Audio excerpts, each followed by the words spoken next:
ating congregation. And we'll start po sa ating kantahan. And after that, we'll go ahead with our announcements. Alright, let's all stand up please. And we'll start by a word of prayer. Natawagin natin si Brother Dustin for our opening prayer. And then after that, Brother RJ will lead us in singing. Alright, Brother Dustin, please. Let's have a word of prayer. Gracious, loving God, we thank you for this day that we're gathered here to worship you, to hear your word preached, and we ask you, Lord, that you fill us with your spirit, especially our pastor that will be preaching your word today. And we ask you also, Lord, to bless our points later and also our fellowship. Keep us safe as we go to the main church later to also hear word and be edified. Thank you for each and every one of us here, Lord, that you've gathered us today. And all of these things we ask in Jesus' name, amen. Alright, thank you. Remain standing please. Tawagin natin si Brother RJ for our congregational singing.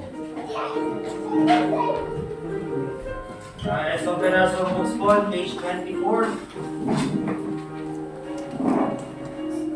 23 po pala, page 23. Page 23, there's power in the blood. Page 23. Okay po tayo na may kagalakan, amen? Amen. Nakasan po natin yung pag-awit natin on the first verse, all together now. Would you be free from the burden of sin? There's power in the blood, power in the blood. Would you were able of victory win? There's wonderful power in the blood. There's far more wonder-working power in the blood of the Lamb.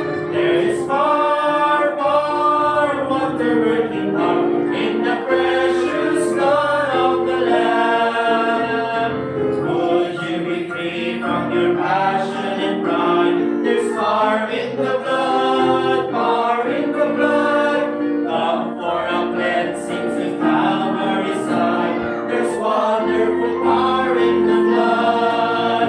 There's far more wonder-working power in the blood of the Lamb. There's far more wonder-working power in the precious blood of the Lamb.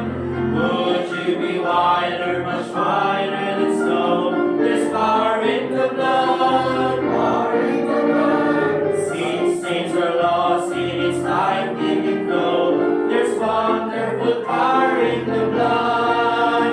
There is far more wonder-working power in the blood of the Lamb. There is far more wonder-working power in the precious blood of the Lamb.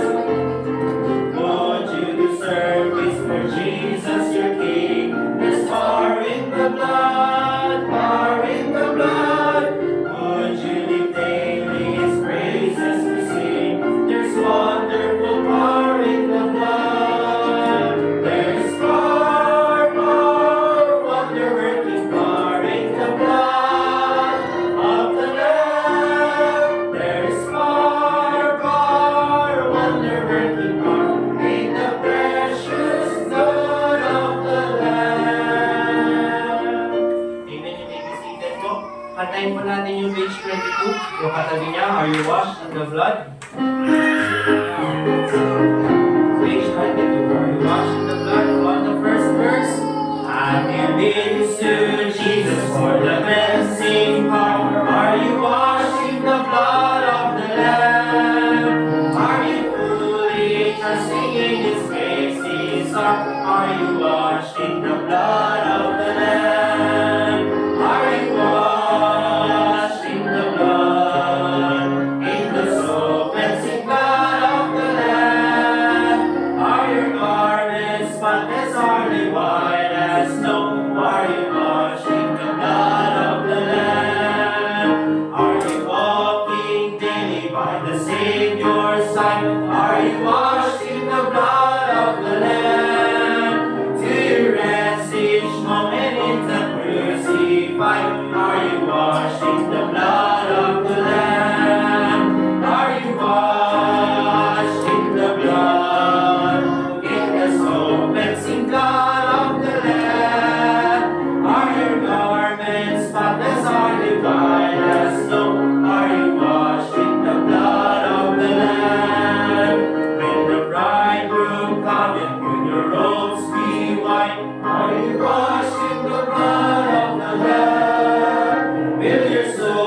be ready for the mansions bright and be washed in the blood of the Lamb. Are you washed in the blood, in the soul cleansing blood of the Lamb? Are your garments spotless, hardly white as snow? Are you washed in the blood of the Lamb? Lay aside the garments that are stained with sin, and be washed in the blood of the Lamb. There's a fountain flowing for the soul unclean. Oh, be washed in the blood of the Lamb. Are you washed in the blood, in the soul cleansing blood of the Lamb? Are your garments spotless, hardly white as snow? Are you washed in the blood of the Lamb?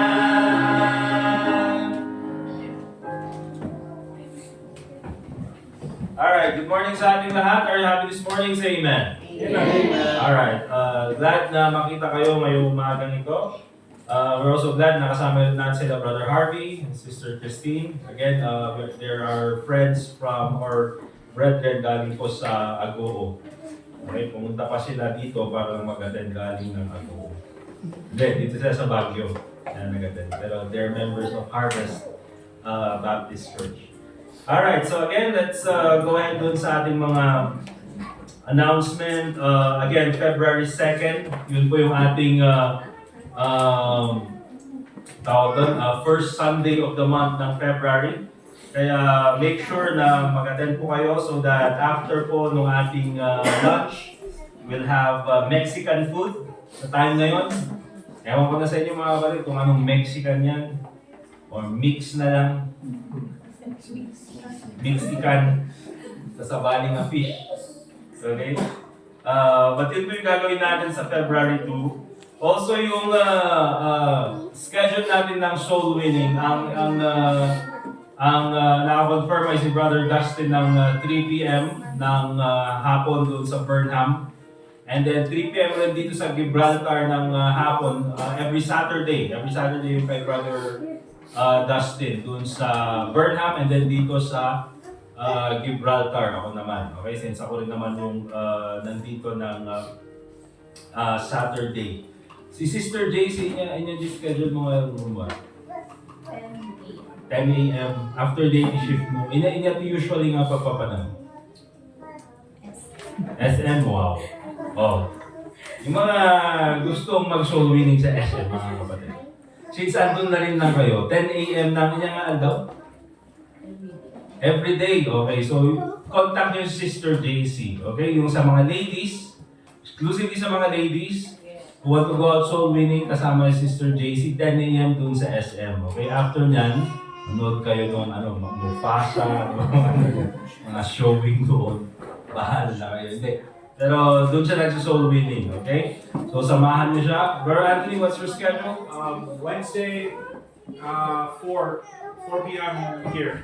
Okay, Wednesday, 4 p.m. Si Brother Anthony naman, 4 p.m. But there will be a change of schedule doon sa ating services, ha? I'll mention later on. Okay, so yun po. So, February 2, again, Mexican food. And of course, yan po yung buong church tayo will go out and do soul winning. Again, we'll try to make it quick. Hindi katulad po nung last na nag-hotpot tayo. Medyo natagalan kaya, lahat na nakafocus sa pagkain kaya wala nang lumabas. But this time naman, January 19, we'll have our Baptist Heritage or conference doon sa main church later on. So 2 p.m. po yung schedule doon. Okay, so after natin mag-lunch dito, we'll have lunch. And after that, mag-prepare tayo. Yung men will practice yung ating special number. And then we'll go to the main church ng 2 p.m. Mga kapatid, yung service is around hanggang 5 p.m. Okay, so 2 p.m. to 3:30, divided session kasi. Ibang session for the men, ibang session for the ladies, ibang session for the young people, I think. Okay? And then after that, meron tayong merienda to be served by the church. And then yung 4 p.m. to 5 p.m. will be our closing service. But anyway mga kapatid, ngayong Sunday lang naman yung pagpunta natin ulit doon sa main church. Amen? So pagbigyan na natin, we can fellowship also with them and makilala din nila kayo. Alright? So yan po yung gagawin natin January 19 mamaya. We'll go to the church. Around 1:30, alis na tayo. January 26 naman, next Sunday, we'll have a guest preacher, si Pastor Keith from Irisan. So, make sure to be here para naman ma-welcome natin sila. Yung sa ladies, meron bang budget yung ladies? Yeah. Medyo? Hindi, na lang. Iasahin ko na lang sa ladies yung gift para sa asawa ng pastor. Okay? And kung kailangan ng funds, sabihin niyo sa akin. Yung sa anak kasi, 4 sila. Hindi ko alam yung mga age. But, sino yan? Pwede ko yan. Ay, Sister Johnny. Mabalin? Ikot ko na lang the age, and gender, tapos the budget. Okay? Yan lang. So yun. 4 sila. Alright, so January 26 po yan. Tapos yung married couples natin, instead of February 14, kasi tinanong ko last Sunday kung sino makakapunta, parang 3 couples na. Nakakalungkot naman. So na lang, gawin na lang natin Sunday, February 16. Okay? Dito na tayong lahat. Alright?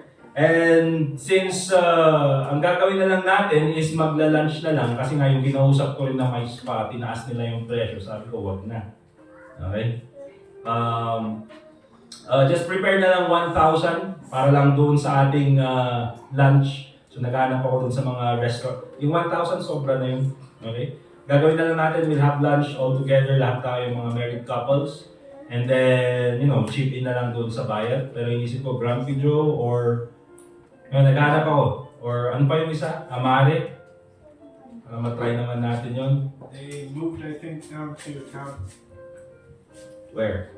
They're not at Alberto anymore. Yeah, but I think they're just malapit lang sila. Okay, so we'll look for a good place where we can spend time together. Amen? Okay, so February 16 po yun.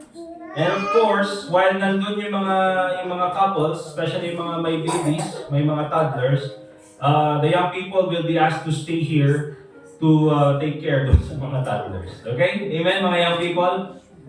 Gawa na lang tayo ng program para sa mga bata. Okay? And also, young people, please prepare 500 para you can go out as well.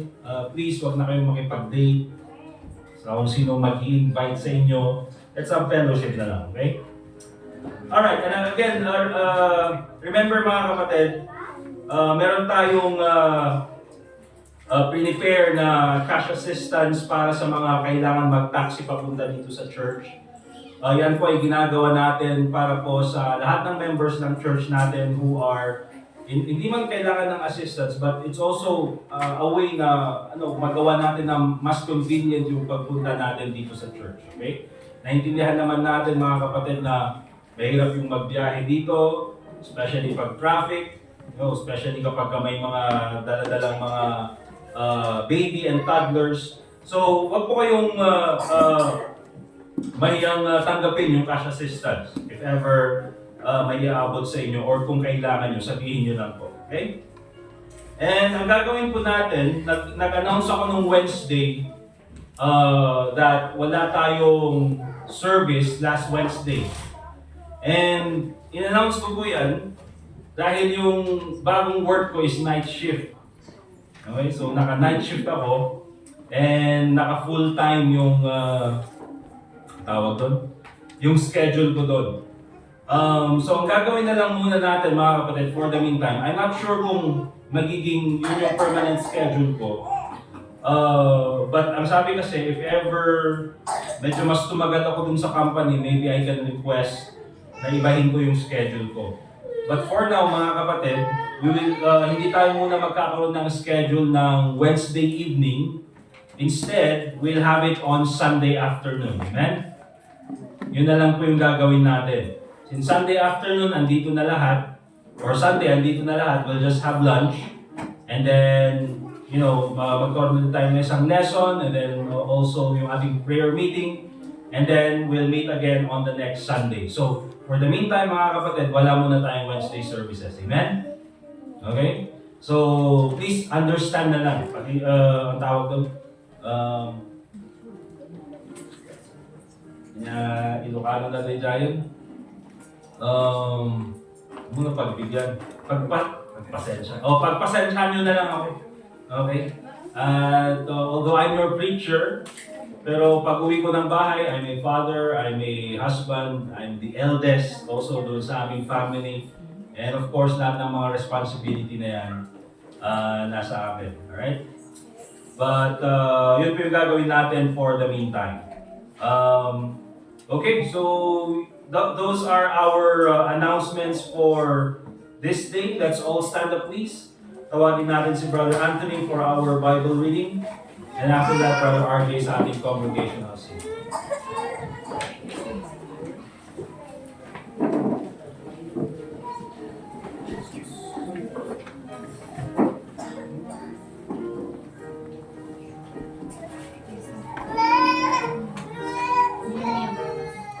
Please turn your Bibles to the book of Ecclesiastes, chapter 8.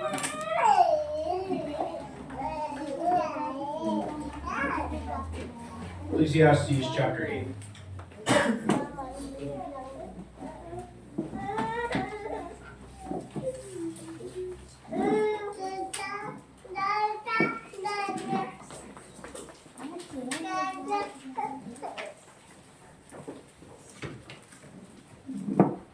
Just wait for everybody to get there. Ecclesiastes chapter 8. Okay, please follow along as I read.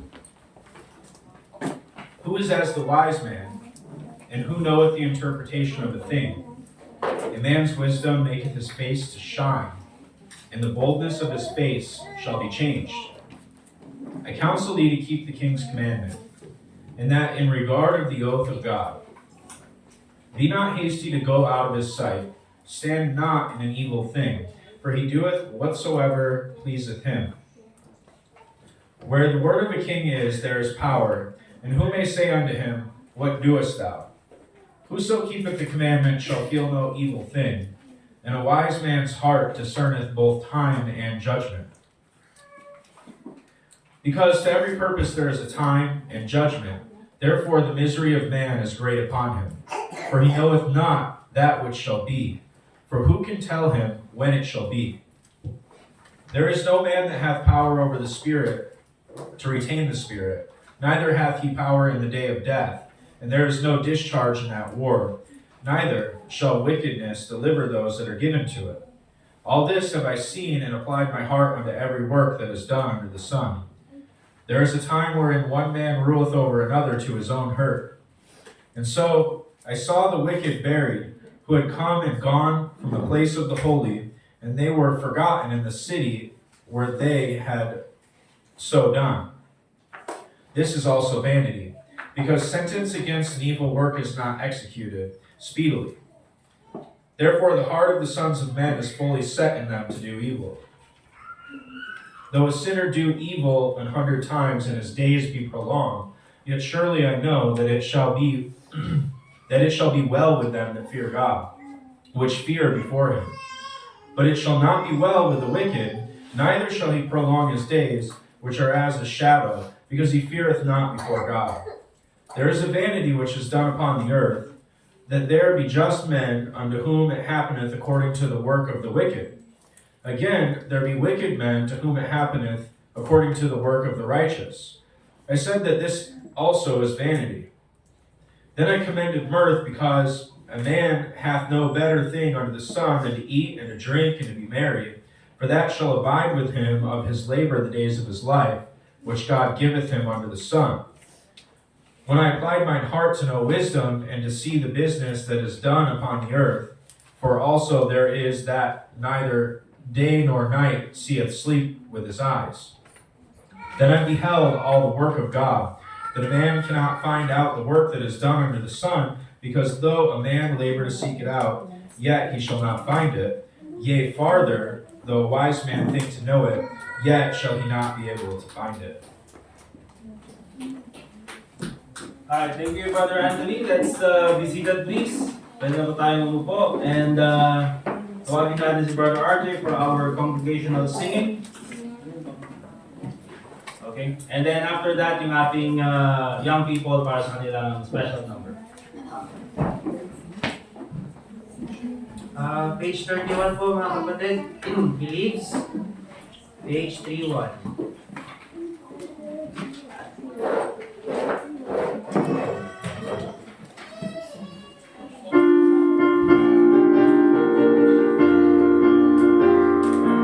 Okay po tayo lahat. Amen? On the first verse, all together now. I serve a risen Savior is in the world today. I know that He is living, whatever men may say. I see His hands of mercy, I hear His voice of cheer. And just as I need Him, He's always near. He lives, Christ Jesus lives today. He walks with me and talks with me along life's narrow way. He lives, salvation to impart. You ask me how I know He lives. He lives within my heart. In all the world around me, I see His loving care. And though my heart grows weary, I never will despair. I know that He is leading through all the stormy blasts. The day of His appearing will come at last. He lives, Christ Jesus lives today. He walks with me and talks with me along life's narrow way. He lives, salvation to impart. You ask me how I know He lives. He lives within my heart. Rejoice, rejoice, O Christian, lift up your voice and sing. Eternal hallelujahs to Jesus Christ the King, the hope of all who seek Him, the help of all who find.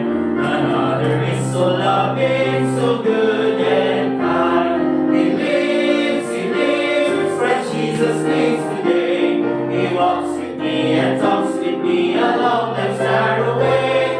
He lives, salvation to impart. You ask me how I know He lives. He lives within my heart.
Nagpa-practice pala to ng ano. Oo. Nagpa-practice ng pakikialam. Alright, let's go ahead and open our Bibles, please. And let me invite you in opening dun sa the book of Micah and in chapter 6, verse 8. Micah chapter 6 and verse 8. Again, mga kapatid, thank you again for being here this morning. Alright. Before we read, let me talk again doon sa mga toddlers natin. Sophie, and Abby, Anna, and where's Mayor? Nasa labas. And sino pang toddlers natin? Alea. Okay? And sino to? Si Janine. Oh, toddlers, Sophie, Abby, Anna, you behave, okay? No running around, no screaming, just read the Bible, okay? Got it? Alright, good job. Sino pang kakausapin natin? Mga senior natin? Alright, Micah chapter 6. And in verse 8. Ang sabi ng Bible, so this is a question. And the Bible says, He hath showed thee, O man, what is good. And what doth the Lord require of thee? Ano ba ang requirement sa atin ng Panginoon? But to do justly, and to love, and to walk humbly with thy God. And so, ang pag-usapan po natin mga kapatid ngayong umagang ito is Christian humility. Last Sunday, we talked about Christian perseverance.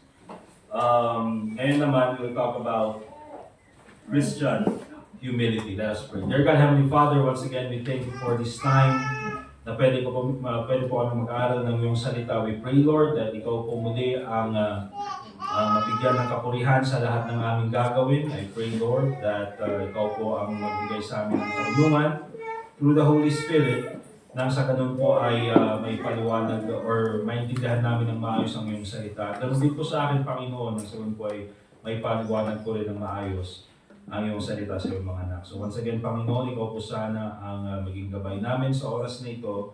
Lord, baguhin mo po ang aming puso't isipan nang sa ganun po ay kung meron po kaming may naitatagong pride or anuman po na pwedeng mag-hinder sa iyong kalooban sa amin na maging mapakumbaba. I pray, Lord, na ito po ay matanggal po sa aming buhay. So I pray, Lord, na ikaw po muli ang bigyan ng kapurihan, and also pray in the name of the Lord Jesus Christ. Amen. Alright, by the way mga kapatid, bago tayo magsimula, meron po bang mga members ngayon na may sakit? Kasi nakita ko medyo maraming wala. Wala sila, Ma'am Aida. She cannot walk. Ay, ano nangyari sa kanya, Ma'am? Sabi niya naman, nung matapos yung mamalanchas, makitutuhod niya. Ngayon, hindi siya makalakad. Naku. Gumagapang siya gumagapang. Namamaga yung sa tuhod? Hindi ko ngayon alam yung pastor kasi nung paalis na ako, saka siya bumaba kasi. Tinatanong ko namamaga. I was offering her medicine. Sabi niya magpapabili na lang daw siya. So, sinasamahan ko ni Sir Hector. Okay. Pag-pray natin si Ma'am Aida, yung nanay natin dito mga kapatid, hindi makalakad. Kami mo, bumaga pa nga siya. Ay, sabi nga ni Fred, bubuhati niya eh. Ay, ayaw ganun niya. ba? Kaya, Kaya mamaya punta mo mamaya si Ma'am Aida. Alright, dun sa sila Sister Leia, may nakakalam ba? Kasi last Sunday may sakit sila Ma'am Lourdes eh. Okay, message na lang natin mamaya. Kumustahin natin. Meron pa bang may sakit? Magmunayahan pa yung sakit tinatom ha? May sakit lang. Awan? Alright. Si Luke. Okay na si Luke, no? Okay na. Alright, let's continue na ipag-pray yung health ng batang yan. But we praise God that medyo mas okay na siya. Alright? Okay, and thank you for the prayers, mga kapatid. Alright, so Christian humility. At sa humility, mga kapatid, sa Tagalog ay pagpapakumbaba. Ilocano, medyo asiligmod lang, panagpakumbaba. Okay? At dapat ba iti Ilocano na, iti humility na naununag? Kaya mo ka dapat. Walang malagip. Awan. Okay? Alright. But anyway mga kapatid, Christian humility, ito po mga kapatid, tulad ng nabasa natin in the book of Micah, this is God's will para sa buhay natin. And later on, as we read Philippians chapter 2, makikita po natin, again, the best example is none other than the Lord Jesus Christ. And ito po ay utos ni Paul that let this mind be in you, yung humility. Dapat nasa isipan ng bawat isa sa atin, this should be our attitude. This should be one of our characteristics. Okay? So, intindihan natin mga kapatid na pag wala po tayong humility, wala tayong pagpapakumbaba, mahirap pong sumunod sa ating Panginoong Hesukristo. Okay? Mahirap pong sumunod sa kautusan na ikikita natin dito sa salita ng Diyos. Bakit? Kung titingnan po natin yung buhay ng ating Panginoong Hesukristo, mga kapatid, punong-puno po ng pagpapakumbaba. Imagine, Diyos na lumikha ng buong sanlibutan, pinako sa krus. Para lang sa atin. That takes a lot of humility. Kaya po kung wala tayong humility, mahirap pong sumunod doon sa example ng ating Panginoong Hesukristo. Kung wala ka ring humility, mga kapatid, mahirap pong pagsilbihan ng ibang tao. It is difficult to serve others.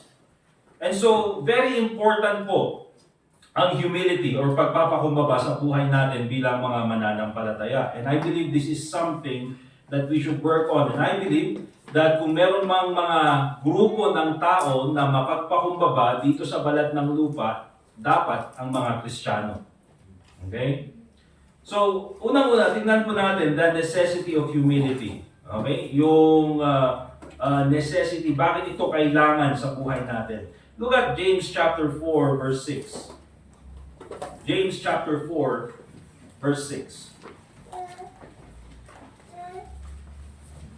Ang sabi ng Bible in James chapter 4, verse 6, unang-una po dyan, in James chapter 4, verse 6, but He giveth more grace. Okay, nandyan po yung biyaya ng Panginoon. And that's very important.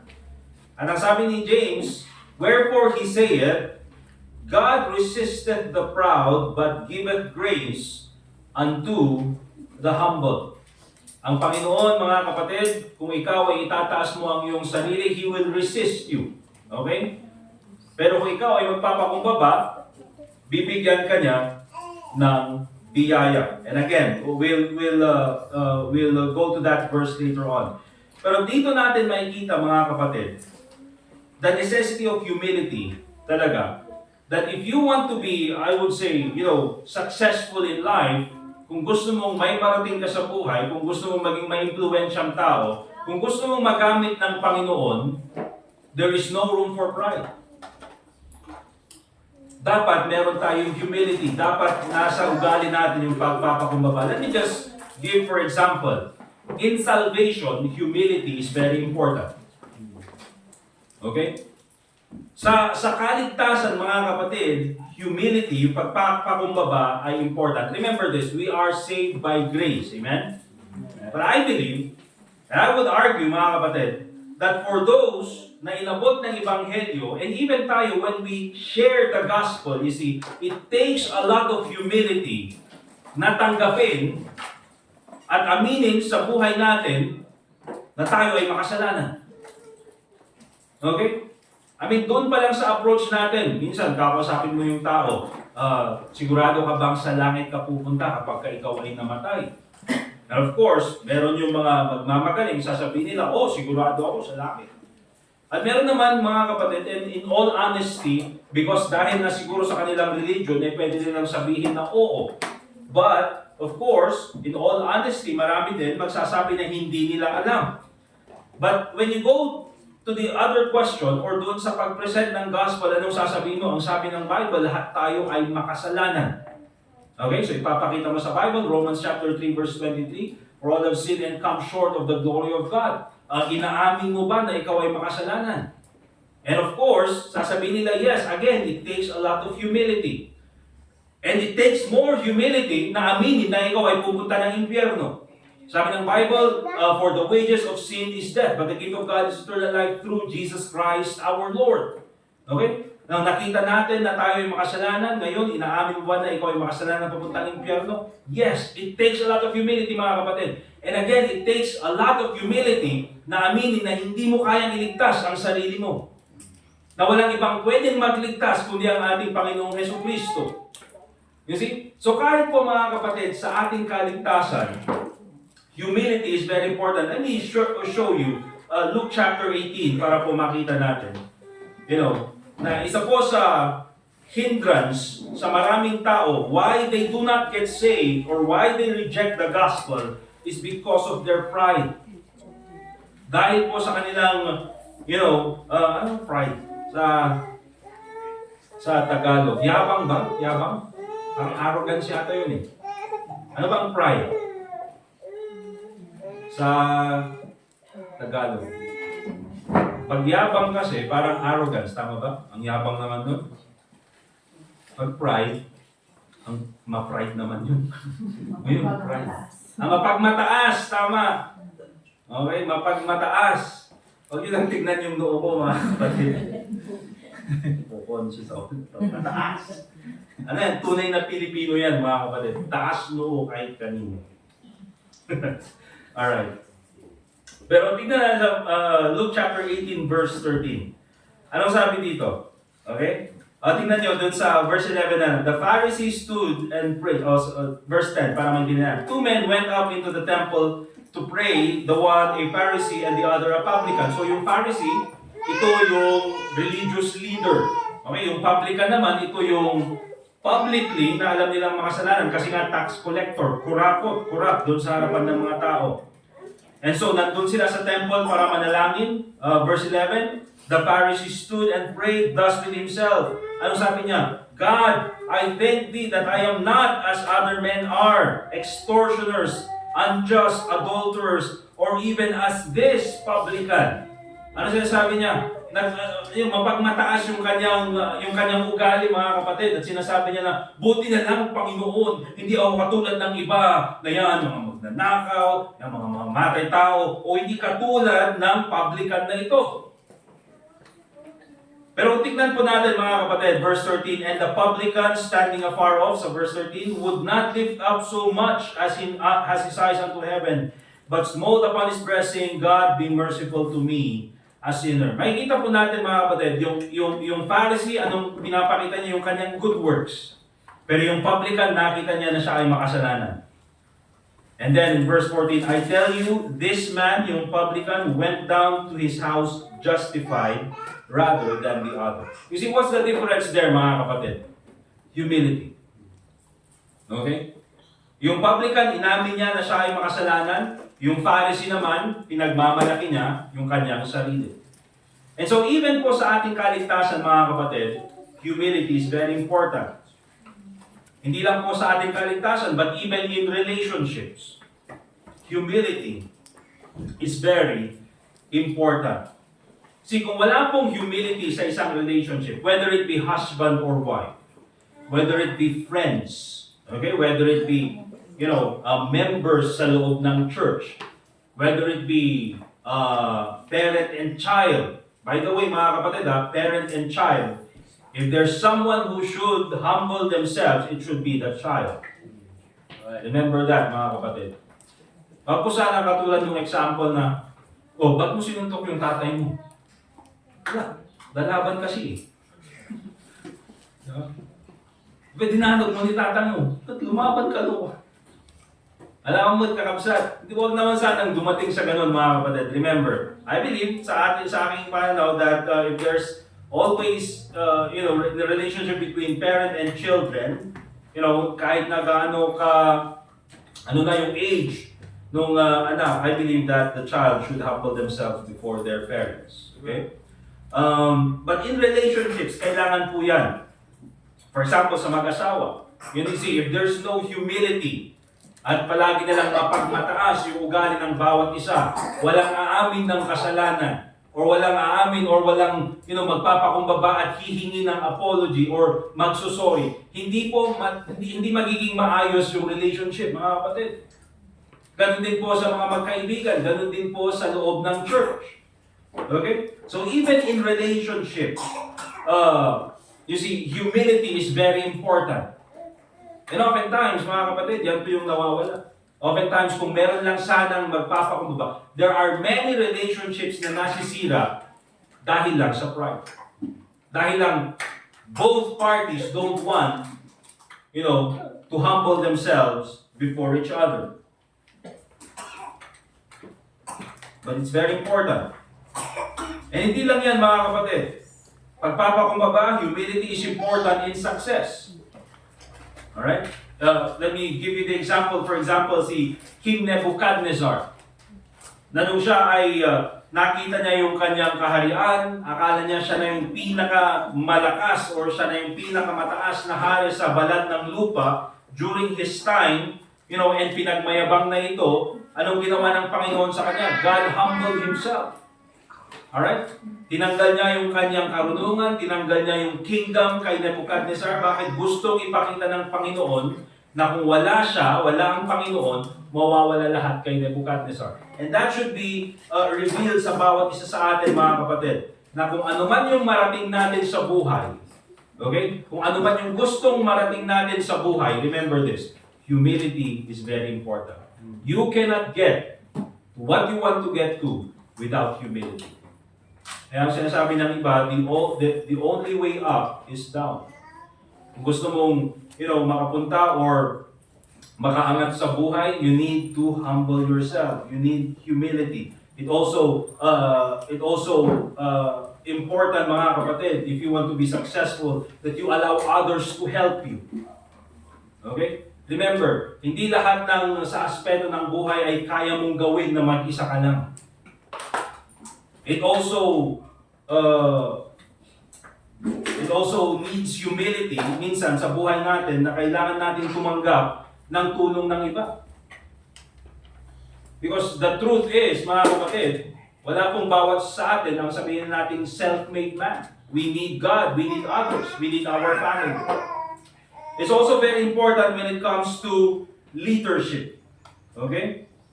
Isa sa mga examples or magandang example ng leadership sa Bible is none other than si Moses. And one of his number one trait is his meekness. Okay? Marunong siyang magpakumbaba. He knows how to humble himself before others. In service, it's very important as well. You will not be able to serve others without humility. Okay? As for example, kahit dito sa church, mga kapatid, yung pagtuturo sa mga bata, or yung pagtuturo sa church, or yung paglilinis ng mga bagay dito sa church, or gamit dito sa church, preparing food for others, it takes humility to serve others. Okay? So it's very important po sa buhay natin, not only in our Christian life, but in every aspect of our life, humility is very important. But let me note this. Going back dun sa binasa nating verse in James chapter 4 verse 6. But he giveth more grace, wherefore he saith, God resisteth the proud, but giveth grace unto the humble. Remember this, mga kapatid, kung ikaw ay magmamayabang or masyadong mapagmataas yung tingin mo sa iyong sarili, or mataas yung tingin mo sa iyong sarili, remember this, you will amount to nothing.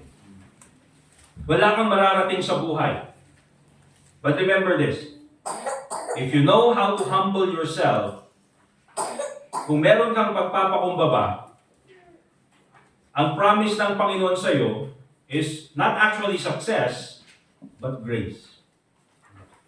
Kaya ibig sabihin niyan, kung ano man ang marating natin sa buhay natin, whether it be in our spiritual life, whether it be in our career, or sa kung anong aspeto man ng buhay natin, remember this, mga kapatid, it's all by the grace of God. Hindi mo rin pwedeng ipagmalaki, mga kapatid, nandito ako kasi ako naging mapagpakumbaba ako. It's parang as if pinagmamayabang mo na ikaw ay mapagpakumbaba. Again, there is, later on titignan natin. There are more illustrations about that. Pero kung ano man yung marating natin sa buhay natin, yes, nag-aral ka, nagtrabaho ka, meron kayong mga bagay na yan, or meron kang position or authority na binigay sa iyo ng Panginoon. Even po sa salvation natin, mga kapatid, it's all because of the grace of God. Alright? So that's the necessity of humility. But secondly, tingnan po natin what humility is and what it is not. Kasi minsan, mga kapatid, hindi natin alam kung ano ba ang humility. or kung ano yung minsan iba yung pagtingin natin sa humility. Alright? But let's go to Philippians chapter 2. And we'll read verse 3 and 4.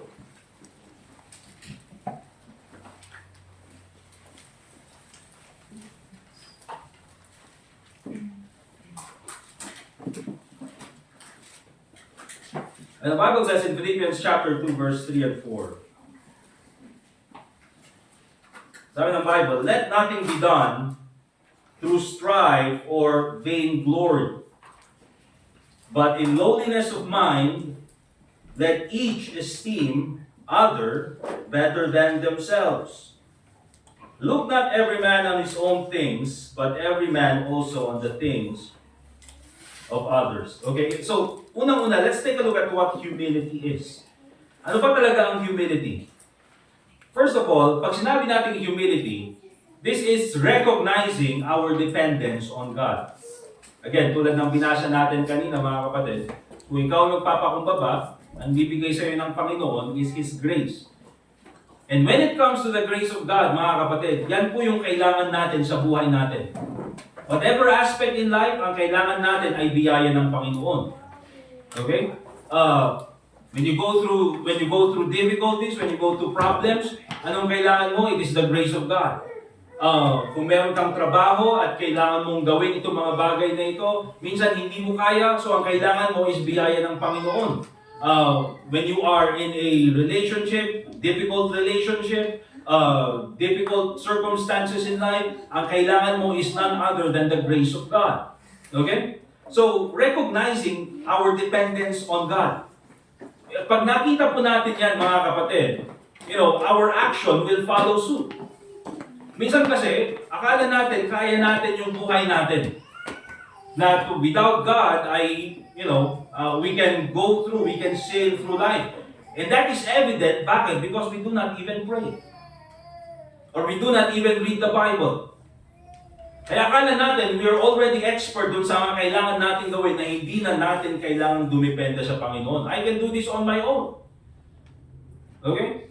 And oftentimes, nakikita yan dun sa ating prayer. So, what is humility? First of all, it is recognizing our dependence on God. Secondly, what is humility? It is valuing others above ourselves. Yun po yung nakita natin in Philippians chapter 2, verse 3. Let nothing be done through strife or vain glory, okay? But in lowliness of mind, let each esteem other better than themselves. Pag sinabi natin esteem, ay, i-appreciate, bigyan ng value, other better than themselves. So, sinasabi dito ng salita ng Diyos, mga kapatid, by the way, pag sinabi kasi natin humility, meron it has a correlation with selflessness. Okay? Humility, selflessness, palaging magkasama. Later on, titignan natin sa example ng ating Panginoong Hesus Kristo. And so, kung titignan po natin dito, but in lowliness of mind, let each esteem other better than themselves. Minsan kasi mga kapatid, ang parang unang binibigyan natin ng value is yung sarili natin. Okay? However, ang tinuturo ng Bible is that tayo dapat bilang mga mananampalataya, especially in a church scene, sa loob ng church, we have to esteem others first, better than ourselves. Hindi natin sinasabi mga kapatid na huwag nating bigyan ng halaga yung ating sarili. But of course, it's very important to appreciate how God made you, kung paano kang ginawa ng Panginoon, yung talent na binigay sa iyo ng Panginoon. But it's also very important to give value to others. Na hindi lang ikaw yung sentro ng mundo. Na hindi lang ikaw ang, pinaka-importante, sa buong mundo. Na parang tingin mo, ikaw na lang lahat ang nahihirapan. Ang tingin mo is, ikaw na lang lahat. You see, it's very important also to remember that sometimes yung pinagdaraanan natin ay pinagdaraanan din ng iba. That we are not the center of the universe. And so it's very important to understand that, mga kapatid. In lowliness of mind, let each esteem other better than themselves. Kaya po nauna yung lowliness of mind. Kailangan natin ipagpakumbaba yung ating sarili. And also, pag sinabi natin humility, it is willingness to serve and sacrifice. Kaya sabi po dyan sa verse 3, let nothing be done through strife or vain glory. Bakit? Because there are people, mga kapatid, that they will do things, especially sa loob ng church. Again, Philippians is talking to a church. That they will do some things, even sa loob ng church, so that they will receive the glory for themselves. They will do soul winning so that they will receive the glory for themselves. They will preach so that they will receive the glory for themselves. They will do other things, they will sing, they will teach, so that they will receive the glory for themselves. Again, anong ibig sabihin yan, mga kapatid? That's not service. Bakit? Because you are promoting yourself. Diba? Parang kumbaga, mga kapatid, ano yung minsan may makikita ko sa sasakyan na nakalagay dun sa taas, dun sa kanilang windshield. Stay humble. Diba? And so, reminder lang naman yan. But remember this, mga kapatid, humility does not have to be announced. Right? Hindi mo kailangan i-announce ang humility. Kumbaga parang, mga kapatid, nagpapasalamat po ako at ako ay napaka-humble. Praise God, ako ay napaka-humble. That's not something that you announce. That's not something that you advertise. That is something that people will say about you. Okay? And if it's something that you have to announce, then probably you are not. Okay? Kaya nga sabi minsan, humility is something that sometimes you don't know you have. Alright? So willingness to serve others and sacrifice. Let nothing be done through strife or vain glory. If you're going to serve others, don't do it for yourself.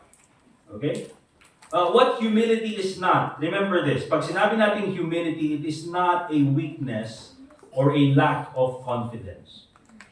Minsan natin, pag nakita natin kasi yung isang tao nagpapakumbaba, minsan ayaw natin gawin kasi, parang weakness yun.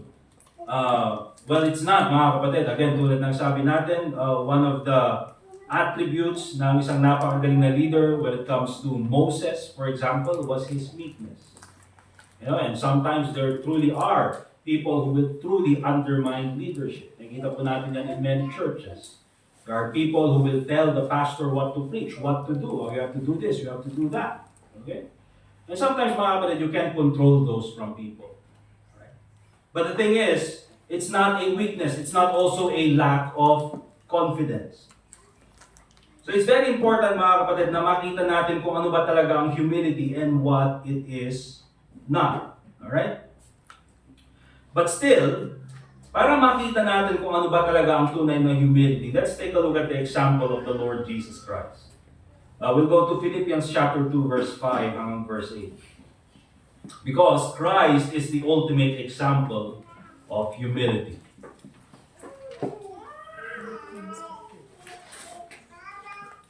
Philippians chapter 2, verse 5 hanggang verse 8. We've mentioned this many times before. We've read through it many times. But alangan naman, mga kapatid, ito ang pinakamagandang example. Isang example ng humility, mga kapatid, ay ako. Yung klaseng preaching yun. Diba? Parang, ito ang magandang example, mga kapatid, ng humility. Yan, si Brother Archie. Parang it goes against the message. So if ever meron man tayong magandang example ng humility, it is none other than the Lord Jesus Christ.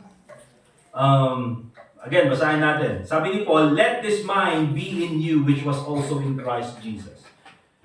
And again, ang topic dito is that one of the reasons why Paul, binabanggit niya ito, is that inside the church sa Philippi, mayroong dalawang babae na nag-aaway. Okay? Si Euodias and then si Syntyche. Alright? Ano sabi niya? Doon sa, I believe, chapter 4, nung binanggit niya ito, sabi niya doon sa church, pagsabihan niyo si Euodias at saka si Syntyche, that they be of the same mind. Kaya nga sila nag-aaway. Okay, kaya sabi ni Paul, they be of the same mind. And what is that mind na binabanggit ni Paul? In chapter 2, makikita natin dyan, he also mentions to the church, let this mind be in you, which was also in Christ Jesus. And what is that mind? It's none other than humility. Okay? So again, even kasi sa loob ng church, there needs to be humility between members. Kung wala pong humility mga kapatid, at walang pagpapakumbaba, hindi po magiging maayos ang relasyon. And so, yun yung utos ni Paul sa loob ng church, that we have the mind of the Lord Jesus Christ. And then ano yung example na pinakita ng ating Panginoon Jesucristo? Who being in the form of God, thought it not robbery to be equal with God. You see? The Lord Jesus Christ, sa kanyang buhay, while He was living with the people doon sa kanyang ministry, many times He claimed to be God. Nung sinabi niya, before Abraham was, I am. That is Him claiming to be God. Okay? And also, nung siya ay winnership ni Thomas, that is Him claiming to be God. That nung ang ating Panginoong Jesucristo, when He was claiming to be God, He was not robbing God. Bakit? Because He is God.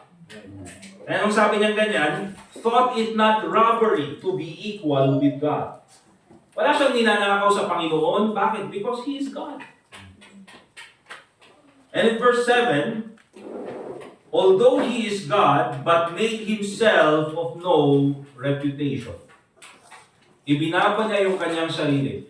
And kung meron man tayong, siguro sabihin natin mga kapatid, level ng pagpapakumbaba, yung ginawa ng ating Panginoong Jesucristo is the maximum level of humility.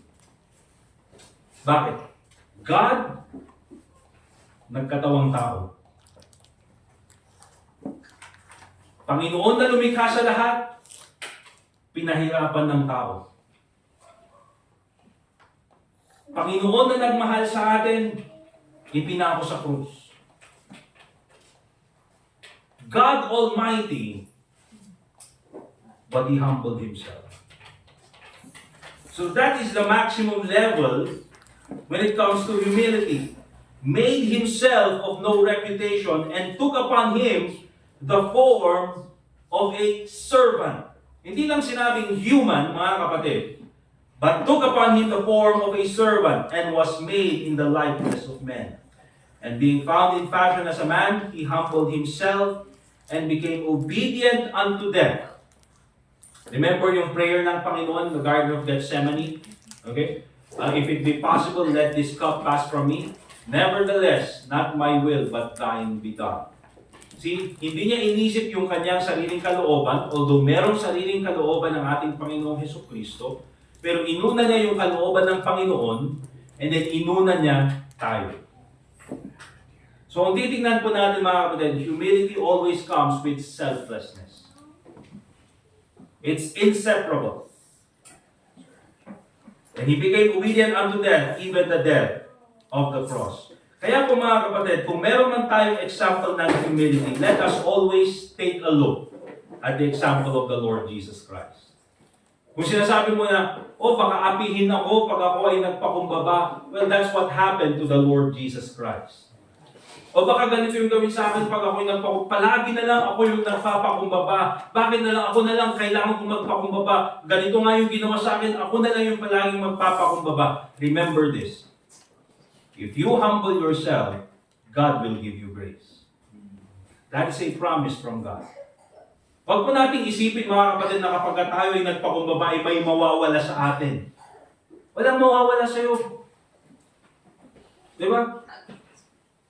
Pag nagpakumbaba ka, may idadagdag sa iyong Panginoon. And ano yung idadagdag niya? Yung pinakakailangan mo sa lahat, and that is His grace. So hindi po pa kawalan mga kapatid, hindi po kawalan ang humility, hindi po kawalan ang pagpapakumbaba. It is a Christian virtue that we need to follow as the example of the Lord Jesus Christ. Amen? So that's the example of the Lord Jesus Christ. So ang titignan po natin as we end our lesson, how to develop Christ-like humility. So paano natin ito i-develop sa buhay natin? Kasi alam na natin that it's important. Alam na natin kung ano talaga ang humility. Okay? And of course, alam na natin the example of the Lord Jesus Christ. But how do we develop this sa buhay natin? Of course, very basic. Acknowledge your dependence on God. Okay? Nakita natin that humility is realizing our dependence on God. So, anong gagawin natin? Acknowledge your dependence on God. And paano po natin makikita yan, mga kapatid? Through prayer and Bible reading. Okay? Through prayer and Bible reading. Remember this. Even po sa mga simpleng gawain natin sa buhay natin in our work, minsan kasi magpe-pray lang tayo kapag malubha na yung karamdaman or hindi na natin kaya. As if mga kapatid, kailangan lang natin ang Panginoon kapag nahihirapan na tayo. Kasi mga kapatid, that's pride. Because we need God in every day of our life. Okay?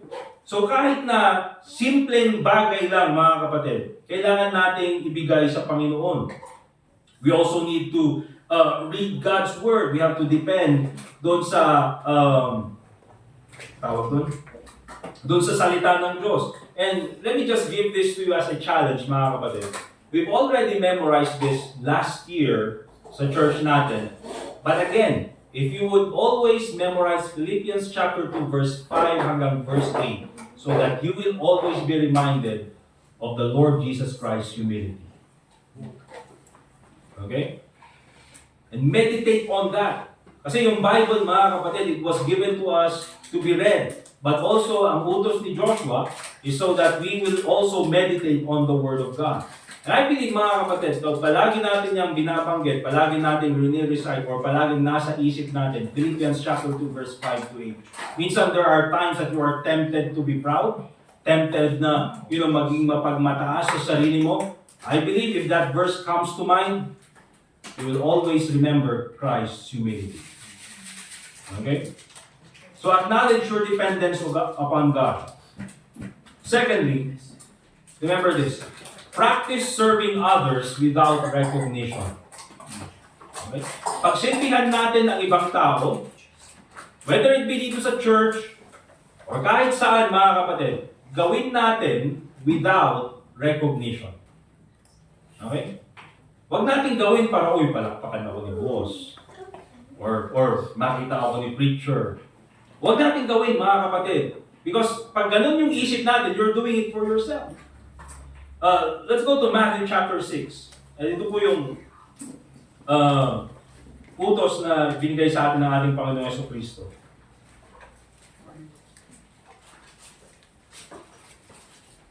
And again, ito po mga kapatid, Matthew chapter 6 ay katuloy po ng Sermon on the Mount.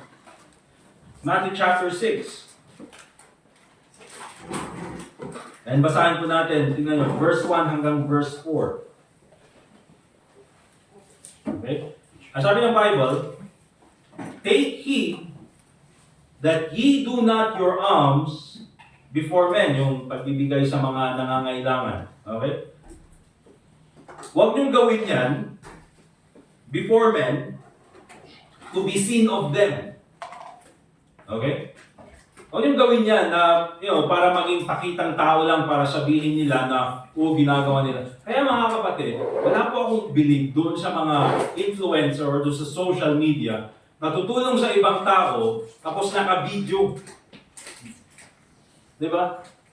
Again, it's against biblical principle. Bakit? Yes, ginagawa nila yun para makatulong daw sa iba, but at the same time, monetize naman yung page nila. Monetize naman yung video nila. Now what does that tell you, mga kapatid? It is more self-rewarding than helping others. It is helping themselves first, then others. Anong sabi ng Panginoon Jesucristo? Otherwise, ye have no reward of your Father which is in heaven. Okay? Therefore, when thou doest thine alms, kung ikaw man ay tutulong sa iba, kung ikaw man magsisilbi sa iba, do not sound a trumpet before thee. Announcement, tutulong ako, mga kapatid. Alright? as the hypocrites do in the synagogues and in the streets. Hypocrites na tawag niya yung mga Pharisees. That they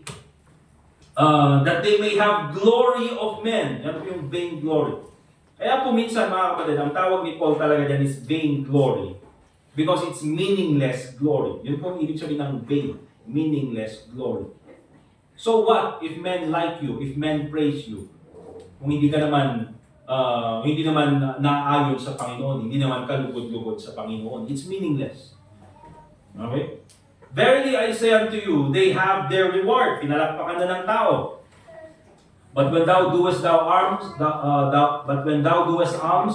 let not thy left hand know what thy right hand doeth. That thine alms may be in secret, and thy Father which seeth in secret himself shall reward thee openly. So remember mga kapatid, kung meron man tayong gagawin para sa ibang tao, or even para sa Panginoon, don't do it for glory. Do it without recognition. Amen? Masanay po tayong gawin yan. Huwag po natin gawin because of reward. Okay? Mag-preach ako so that mabigyan ako ng reward. Mag-preach ako para mabigyan ako ng recognition. Or gagawin ko to para mabigyan ako ng recognition. No, mga kapatid. When we look at the work of the Lord Jesus Christ, we look at it in one perspective. Remember this. We look at it as ministry. Serving others. Serving God and serving others. Kung merong mang reward, kung merong mang binigay na recognition, we give the glory back to God. Kaya yung sinasabi natin, to God be the glory. Okay? Hindi na, by the way mga kapatid, hindi po masama na i-appreciate yung ibang tao. Sabihin natin, oh Brother RJ, praise God doon sa pag-song lead. Thank you Brother Jazer doon sa paghahatid sa mga members. Thank you Brother Anthony sa pag-lead doon sa Bible reading. Thank you Sis Joni doon sa paglulod. Wala pong masama dyan mga kapatid. As long as we give the glory back to God. Okay? Ay sinasabi natin to God be the glory. Hindi ba? Oh, thank you Brother RJ. Praise God for the preaching. Oh, syempre. Kala nyo ba? Nag-aralan ko yan, no? Inspiration. Ganyan. Inspiration. Sisiw lang yan. Diba? Kaya minsan mga kapatid, we always give the glory back to God. Okay? I think sinabi ko na noon, na example, isa sa mga teacher ko dahil si Pastor Jeff Palitang, sabi niya sa akin, of course, pag nag-preach ka ganyan, if people recognize it, gawin mo lang, you treat it as a bubble gum. You taste it, but you don't swallow it. You throw it away. Okay? Bakit? Kasi pag iniswallow mo yung bubble gum, mga kapatid, hindi po maganda sa health. Ganun din sa recognition.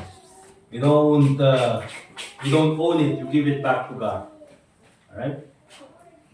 Okay, how to develop Christ-like humility. Practice serving others without recognition. Or how to develop Christian humility. But also, mga kapatid, be willing to accept correction. Okay? Be willing to accept correction. You see, mga kapatid, I know and I believe na karamihan sa atin, we understand na hindi naman tayo perfecto. Diba? In the ministry, in leadership, in preaching, being a husband, being a wife, being a father, being a mother, being a child, sa eskwelahan, sa lahat ng gagawin natin mga kapatid, may pagkakamali. Being even a member of the church. Okay? So there are times mga kapatid that we need to be corrected. Okay? And if we are corrected mga kapatid, pag nakita natin na mali tayo, we need to have the humility to accept correction. Okay? Hindi po tayo katulad ng king, mga kapatid, sa nabasa natin kanina sa Ecclesiastes. Na yung question ni Solomon, sinong magtatanong sa king na, ito yung gagawin mo? Paano mo utusan yung king? King nga eh. Alright? Wala naman sa atin ang king. Kasi even yung pagiging pastor, pagiging preacher, hindi naman king. So maganda rin siguro na pagkatatayo tayo ng church or paano preacher? King. Your Majesty. Papasok na sa church, Your Majesty. Okay? Pero wala pong ganun mga kapatid. Because I believe this mga kapatid, that all of us, we are always accountable. Ang plano po ng Panginoon sa atin is we should always be under authority. Okay? Kaya po hindi tayo nagpupush ng anarchy. Okay? Na dapat tayo ay complete freedom and no authority. Kasi ang plano po ng Panginoon sa tao should always be under authority. Right. Children under the authority ng parents, yung wife under sa authority ng husband, even yung husband, mga kapatid, under the authority ng, even po yung mga citizens under the authority ng government, yung husband under the authority of the Bible, the pastor under the authority of God. Lahat po yan, mga kapatid, we are always under authority. The pastor is also under the authority of the church. Okay? So remember that, mga kapatid, na lahat po tayo is always under authority. Ibig sabihin po niyan, someone will always correct us. And in the end, God, the Word of God, will always correct us. Okay? And so we should be willing to accept correction. Tanggapin po natin yan kasi hindi ka nga perfecto. And if kung meron ka ng pagkakamali, tanggapin mo and you make it better. Make it better. Ibig sabihin you improve. Wag yung make the mistake better. You improve. Okay? Be willing to accept correction. And of course, remember this. If you're going to develop Christ-like humility or Christian humility, don't exalt yourself. Huwag mong itaas yung iyong sarili. Look at Proverbs chapter 27 verse 2. Proverbs chapter 27 verse 2.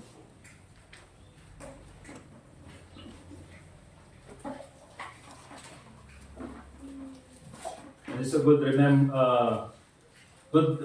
verse to remember about sa atin. The Bible says, Proverbs 27 verse 2, let another man praise thee and not thine own mouth. Remember that, mga kapatid. Hindi mo masama kung yung ibang tao i-appreciate ka, mag-thank you sa ginawa mo. Maganda po yan. Okay?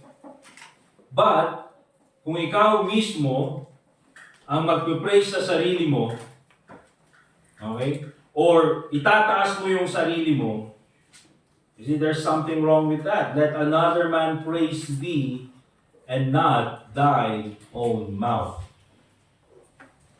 Galing ko kanina ng mga kapatid. Pakinggan niyo ba yung special number ko? Pakinggan niyo ba yung preaching ko? Galing ng mga kapatid. Walang katulad yun. Ba ako lang nakakalam nun. Alright? Let another man praise thee and not thine own mouth. A stranger and not thine own lips. Remember this, mga kapatid. Let others say good things about you. Okay? Hayaan mo na yung ibang tao ang magsabi ng mga magandang bagay about sa'yo. Okay? Huwag ikaw yung magsabi ng magandang bagay about sa sarili mo. Alright? Because in many cases, it makes other people uncomfortable. I think so. Okay? So don't seek to exalt yourself. Let others say good things about you. Amen? And lastly, mga kapatid, how do we develop Christ-like humility? Allow the difficulties of life to teach you humility. Okay? Allow the difficult things of life to teach you humility. Go to Deuteronomy chapter 8. And basahin natin yung verse 2. And remember, mga kapatid, challenges in lives, difficulties, mga problemang darating sa buhay, loss of loved ones, loss of a relationship, financial difficulties. Ano mang klase ng hirap ng buhay, mga kapatid, God always has a plan. Health problems. Okay? Iba-iba po ang plano ng Panginoon. Minsan, when you want to involve yourself in the ministry, when you want to commit yourself to the church, nag-commit ka na, I will do my best to attend church, or nag-commit ka na, i-involve ko yung sarili ko sa ministry, and you will always notice this. Pag meron kang mga binabitawang mga commitment na yon, minsan dyan dumarating yung problema. Dyan dumarating yung difficulty, dyan dumarating yung hardship, yung challenges, yung struggle sa buhay. Bakit? Because of course, the devil does not want you to continue. Ayaw niyang magpatuloy ka, so anong gagawin niya? Papadala ng problema. And of course, God will also allow it to test your commitment to Him. Kung tunay nga ba na gagawin mo yan, or baka sinabi mo lang sa magitan ng iyong bibig. Okay? But one of the reasons why meron tayong difficulties sa buhay, mga kapatid, is so that we will learn humility. And the Bible says in Deuteronomy chapter 8 verse 2, the Bible says, "And thou shalt remember all the way which the Lord thy God led thee these 40 years in the wilderness." So ang Panginoon mismo ang nagdala sa mga tao outside of Egypt, brought them into the wilderness, at dinala sila doon ng 40 years. And for what reason? Unang-unang binanggit, to humble thee. And to prove thee, to know what was in thine heart, whether thou wouldest keep His commandments or no. So remember this, mga kapatid, na kapag meron tayong pinagdaraan ng problema, anumang klaseng problema yan, malaking problema, maliit na problema, health-wise or anything-wise, na klase ng problema, probably the first thing that God is teaching you is humility. Okay? And we should allow God, or we should allow the problem, or we should allow the circumstance to teach us humility. Hayaan natin na ang Panginoon ang magturo sa atin ng humility. Instead na maging bitter, instead na maging galit dahil sa circumstance na nangyayari, instead na maging self-centered, na sabihin na, bakit ganito na ako na naman, ang bait-bait talaga ng Panginoon sa akin. Sarcastic kami dyan, ang bait talaga ng Panginoon sa akin. Ganito na naman ang ginawa sa buhay. Kasi minsan, mga kapatid, nagiging self-centered tayo. But remember this, probably the first thing that God is teaching you, and in many of us, in many cases, when problems come, is humility. Okay? Bakit? Because God does not want you to be proud. If there's one thing na makakasira kasi sa buhay natin, it's pride. Because the Bible says, pride goeth before destruction, and a haughty spirit before a fall. Mas okay na dumaan tayo sa problema nang sa ganun ay magkaroon tayo ng humility, kaysa naman mabuhay tayo na maging mapagmataas. Dahil yan po yung makakasira sa atin, mga kapatid. So remember, if we are going to develop Christian humility, allow the difficulties of life to humble you, to teach you humility. Katulad po yan, mga kapatid, na parang, something na kailangan tanggalin sa buhay natin many times. Minsan, pag may na-accomplish ka sa buhay, nagkakaroon ng pride, kailangan tanggalin yan ng Panginoon. Kesa naman makasira yan sa buhay mo. Minsan, pag may nagawa tayo, or may nag-appreciate sa atin, or even especially sa mga leaders minsan, especially sa mga preachers or pastors, nandyan palagi yung temptation na maging ma-pride or maging mapagmataas. So, anong gagawin ng Panginoon? Kailangan tanggalin yan. Alright? And so, oftentimes, palagi tayong dumadaan sa problema because God wants us to be humble. Amen? At hindi po yan magtatapos. Bakit? Pag naging humble ka ngayon, sigurado ko ba 2 years from now ay nandyan pa rin yung humility? Hindi po, mga kapatid, there will always be the temptation to be proud or to develop pride. Kaya paulit-ulit, tinatanggal yan ng Panginoon, and oftentimes, dumadaan tayo sa problema so that we will learn humility. Amen? So let's allow God to teach us humility. So humility is essential for every Christian. Jesus Christ is our perfect example, and of course, we are called to follow in His footsteps. Closing verse natin, Matthew chapter 23, verse 12. Matthew chapter 23, verse 12. And this is the principle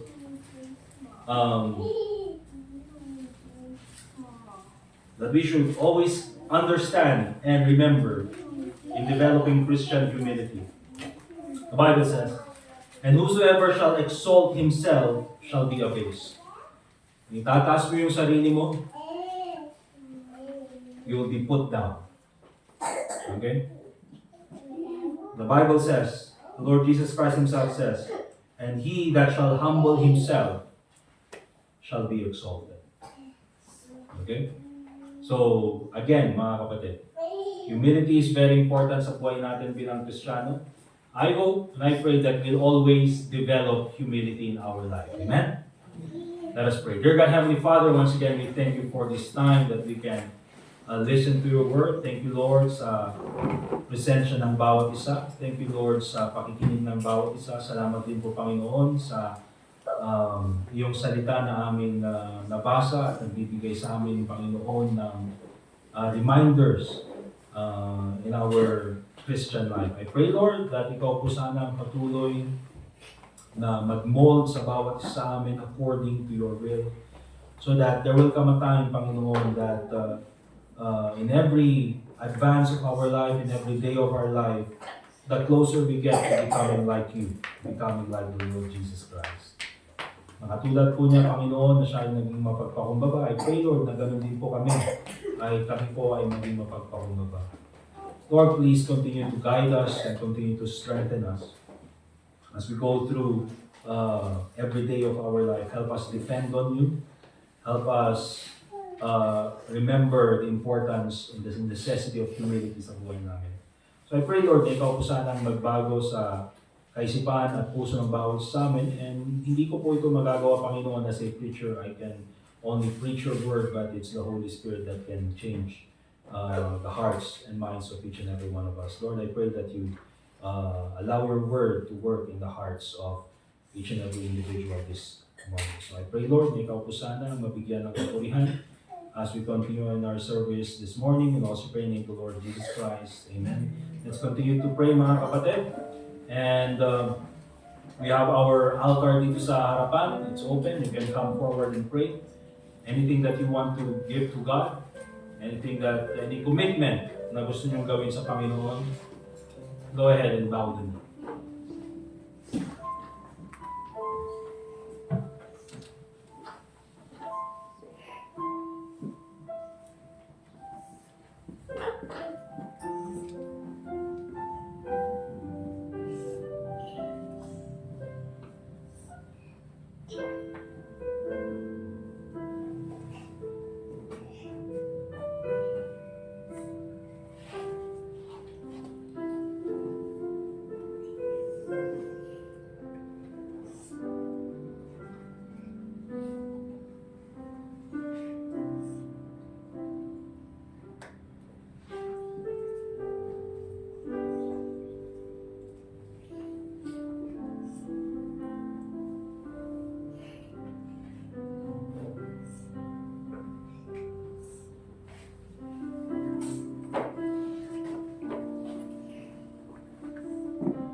Dear God, Heavenly Father, once again, we thank you for this time that we can pray. I pray, Lord, na ikaw po magbigay kasagutan sa prayer ng bawat isa. Lord, help us continue to love you more and to serve you more with humility always in mind. Lord, continue to strengthen us, please. And as we continue in our service this morning, all glory belongs to you, and also pray in the Lord Jesus Christ. Amen. All right, mga kapatid, let's go ahead and prepare our offerings. So, umagang ito, and we'll call si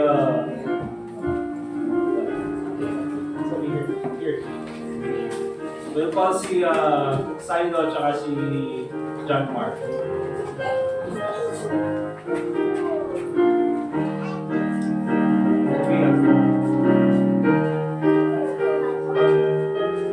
Okay, we'll call si Brother Larry for our offertory prayer. And after that, tutuloy natin yung ating service.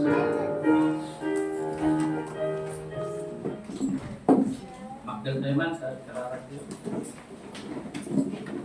Thank you, Diyos Ama, itaniman na nanigan na sa oong at nakadin na tutuloy mo lang tayo na sikat at trabaho.